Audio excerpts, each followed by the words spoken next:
दिनै 14 जुलाइ खालारनि बेलासिनि खुलुमनायखौ जासिहरग्रोनाय जाबाय। हादरनि रादाबाव नोंथांमोन बयखौबो बरायबाय। अन्नानै हादरनि रादाब चेनेलखौ लाइक आरो साबस्क्राइब खालामना हो। दानिया फैदो दिनैनि रादाबनि हेडलाइन्सआव। सेथियाव 2024 मायथाइनि 133थि दुरान्ड कापनि ट्रफिखौ दिनै क'क्राझाराव दिन्थिफुंनाय जादों। 2024 मायथाइनि 133थि दुरान्ड कापनि ट्रफिखौ दिनै क'क्राझाराव थानाय उपेन्द्रनाथ ब्रह्म कालचारेल कमप्लेक्सनिफ्राय BTRनि सेक्रेटारियेट मावखुलिसिम दिन्थिलांनाय जायो। बे हाबाफारियाव BTRनि CM प्रमद बर', आसामनि power sports and youth welfare corporation and indigenous tribal फेथ एन्ड कालचार बिफाननि मन्त्रि नन्दिता गार्लसआ BTRनि बुंथिगिरि कातिराम बर', आसामनि मन्त्रि उरखावगोरा ब्रह्म, दुरान्ड काप अर्गानाइजिं कमिटिनि मासिगिरि लेफ्टिनेन्ट जेनेरेल श्रीकान्त आरो रायजो सभानि MP रेनगोरा नार्जारि, ल'क सभा MP जयन्त बसुमतारी आरो दुरान्ड काप अर्गानाइजिं कमिटिनि दैदेनगिरिफोरा बाहागो लायो। नैथियाव 10 जुलाइआव जानानै थांनाय बिधान सभानि उफ्रा बिसायख'थियाव BJPआ गाज्रि जेनो। भारत हादरनि मोन 7 रायजोआव 10 जुलाइ खालारखालि मोन 3 मासिया उफ्रा बिसायख'थि जाना थाङो। बे बिसायख'थियाव BJPआ गाज्रि जेननो गोनां जायो।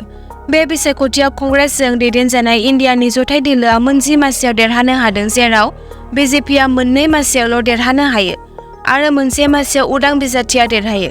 बे बिसायख'थियाव कंग्रेसआ मोनब्रै मासियाव, तृणमूल कंग्रेसआ मोनब्रै मासियाव, आपआ मोनसे मासियाव, DMKआ मोनसे मासियाव आरो BJPआ मोननै मासियाव देरहायो। थामथियाव आसामनि रेलवे हायाव आयेन बेरेखायै थानाय सुबुंफोरखौ होखारनाय जायो। मरिगाव जिल्लानि सेरबांगा गामिनि रेलवे सोरखारि हायाव थाफैनाय 8,000 मुस्लिम न'फोरखौ JCBजों बुफायना होखारनाय जादों। मिथिनो मोननाय बायदिब्ला बिसोरनि न'फोरा दैबानाजों बुखारजानानै सोनाब बेंगलनिफ्राय फैनानै बिसोर आयेन बेरेखायै थाफैदोंमोन। होखारजानायनि मोनसे नखरनि सासे 10 बोसोर बैसोनि मामुनि बेगमआ बुङो दि मुस्लिमफोरखौ टारगेट खालामनाय जादों होनना, मानोना बे जायगायाव थानाय हिन्दु नखरनि मन्दिरफोरखौ बुफायनाय जायाखैमोन। आरो बे उन्दै गथ'आ बुंबावो दि जायगायावनो बिनि बिब'आ थादोंमोन आरो गावनि बिमानि जोनोमाबो बेयावनो जादोंमोन होननानै। नाथाय दिनै बिसोरहा थानो थाखाय जायगा गैलाबो होननो उन्दै गथ'आ। ब्रैथियाव हजाय पुलिसआ संदाननानै खावनाय गंबा गारि बोखांनो हायो आरो बेजों लोब्बा थानाय सासे आइजोखौ बोखानो हायो। बे सिखाव खामानिया गोबाव समनिफ्रायनो गेदेर मराजाराव जाबोगासिनो दंमोन।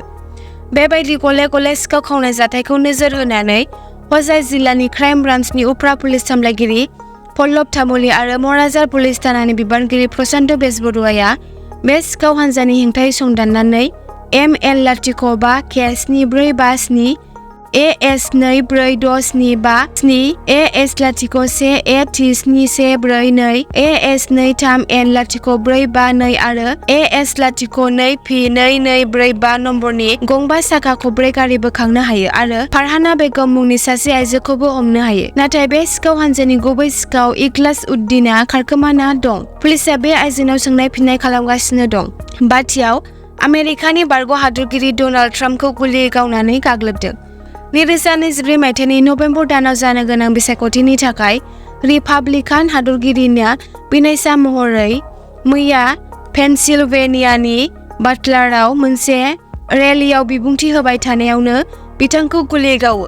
बे गुलि गावनायाव सासे नायगिरिनि जिउ गोमायो आरो गुबुन सानैया गोब्राब जोखोम जायो। नाथाय आमेरिकानि बारग' हादरगिरि डनाल्ड ट्राम्पनि खोमायाव गुलि नाङो आरो बिथाङा जिउ रैखा मोनो।